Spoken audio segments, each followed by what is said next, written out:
Hebreus capítulo 1. No passado, por meio dos profetas, Deus falou aos pais muitas vezes e de muitas maneiras. Nestes últimos dias, porém, Ele nos falou pelo Filho, a quem designou herdeiro de todas as coisas e por meio de quem também fez o universo. Ele é o resplendor da sua glória e a representação exata do seu ser, sustentando todas as coisas pela palavra do seu poder e tendo feito a purificação dos pecados. Assentou-se à direita da majestade nas alturas, tornando-se superior aos anjos, a ponto de herdar um nome mais excelente do que eles. Pois a qual dos anjos disse alguma vez: Tu és meu filho, hoje te gerei? E outra vez: Eu lhe serei pai e ele me será filho. E ao introduzir o primogênito no mundo, outra vez diz: E todos os anjos de Deus o adorem. Sobre os anjos ele diz: De seus anjos ele faz ventos, e de seus ministros labaredas de fogo. Mas sobre o Filho diz: O teu trono, ó Deus, subsiste pelos séculos dos séculos, e o cetro do teu reino é cetro de equidade. Amaste a justiça e odiaste o pecado. Por isso Deus, o teu Deus, te ungiu com óleo de alegria, mais do que a teus companheiros. E também diz: Tu, Senhor, no princípio fundaste a terra, e os céus são obras de tuas mãos. Eles serão destruídos, mas tu permaneces. E todos eles envelhecerão como roupa, e como um manto os enrolarás, e como roupa serão mudados. Mas tu és o mesmo, e os teus anos não terão fim. Mas a qual dos anjos disse alguma vez: Assenta-te à minha direita, até que eu ponha os teus inimigos como estrado de teus pés? Não são todos eles espíritos ministradores, enviados para servir em favor dos que herdarão a salvação? Capítulo 2. Por isso, é necessário atentarmos mais ainda para as coisas que ouvimos, para que nunca nos desviemos delas. Pois se a palavra falada por meio de anjos permaneceu firme, e toda transgressão e desobediência receberam justa punição, como escaparemos se desconsiderarmos tão grande salvação? Essa salvação, tendo sido anunciada inicialmente pelo Senhor, foi depois confirmada a nós pelos que a ouviram. E juntamente com eles, por meio de sinais, Deus testemunhou feitos extraordinários, diversos milagres e dons do Espírito Santo, distribuídos segundo a sua vontade. Porque não foi aos anjos que Deus sujeitou o mundo vindouro, de que falamos. Mas em certo lugar alguém testemunhou dizendo: Que é o homem para que te lembres dele, ou o filho do homem para que te interesses por ele? Tu o fizeste um pouco menor que os anjos, e o coroaste de glória e honra, todas as coisas lhe sujeitaste debaixo dos pés. Que ao sujeitar-lhe todas as coisas, nada deixou que não lhe fosse sujeito. Contudo, agora ainda não vemos todas as coisas sujeitas a ele. Vemos, porém, Jesus, que foi feito um pouco menor que os anjos, coroado de glória e honra por causa do sofrimento da morte, para que, pela graça de Deus, sofresse a morte em favor de todos.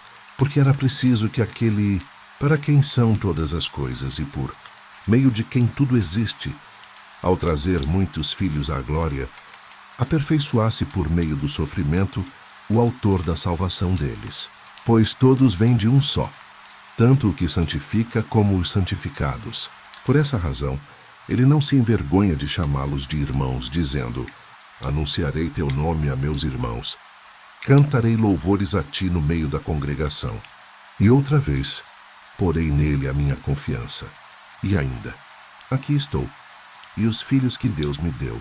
Portanto, visto que os filhos compartilham de carne e sangue, ele também participou das mesmas coisas, para que pela morte destruísse aquele que tem o poder da morte, isto é, o diabo, e livrasse todos os que estavam sujeitos à escravidão durante toda a vida, por medo da morte. Pois, na verdade, ele não auxilia os anjos, mas sim a descendência de Abraão.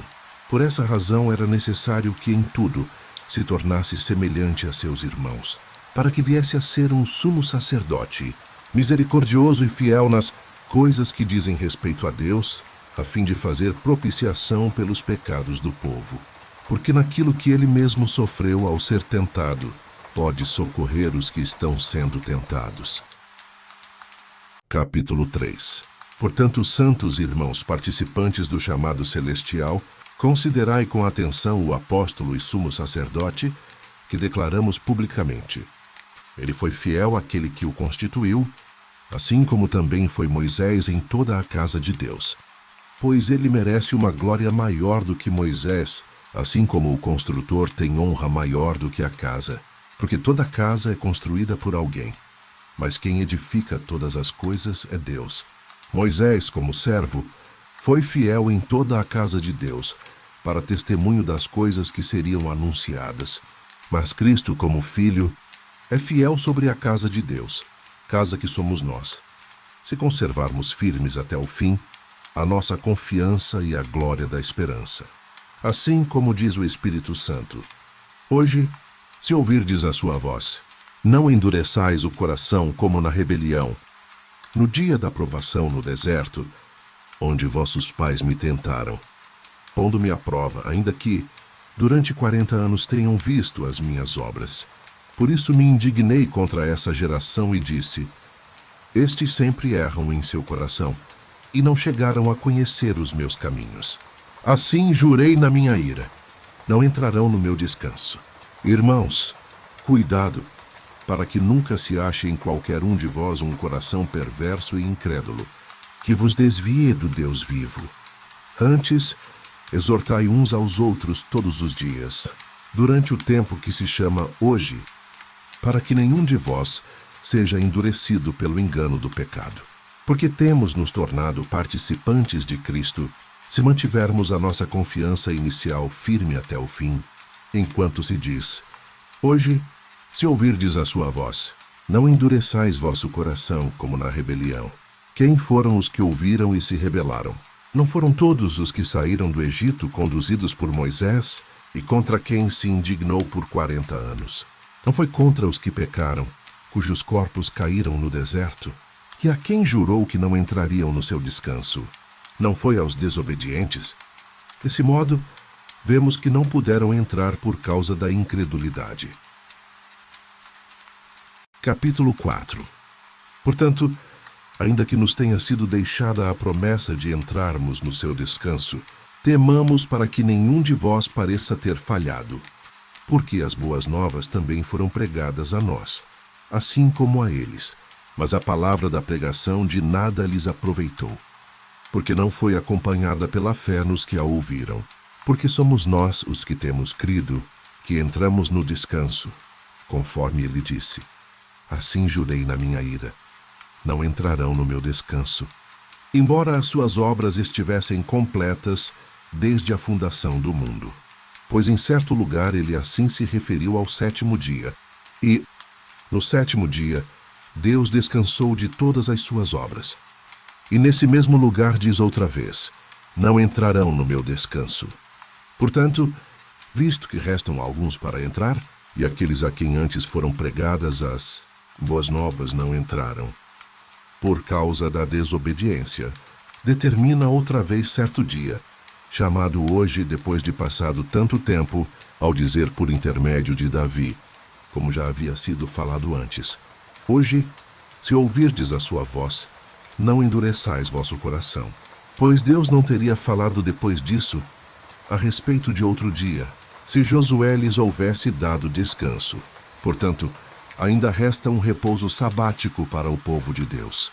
Pois assim como Deus descansou de suas obras, aquele que entrou no descanso de Deus também descansou das suas. Em vista disso, esforcemo-nos por entrar naquele descanso, para que ninguém caia no mesmo exemplo de desobediência. Porque a palavra de Deus é viva e eficaz, mais cortante que qualquer espada de 2 gumes. Penetra até o ponto de dividir alma e espírito, juntas e medulas, e é capaz de perceber os pensamentos e intenções do coração. E não há criatura alguma encoberta diante dele. Antes todas as coisas estão descobertas e expostas aos olhos daquele a quem deveremos prestar contas. Portanto, tendo um grande sumo sacerdote, Jesus, o Filho de Deus, que entrou no céu, Mantenhamos com firmeza nossa declaração pública de fé, porque não temos um sumo sacerdote que não possa compadecer-se das nossas fraquezas, mas alguém que, à nossa semelhança, foi tentado em todas as coisas, porém sem pecado. Portanto, aproximemo-nos com confiança do trono da graça, para que recebamos misericórdia e encontremos graça, a fim de sermos socorridos no momento oportuno.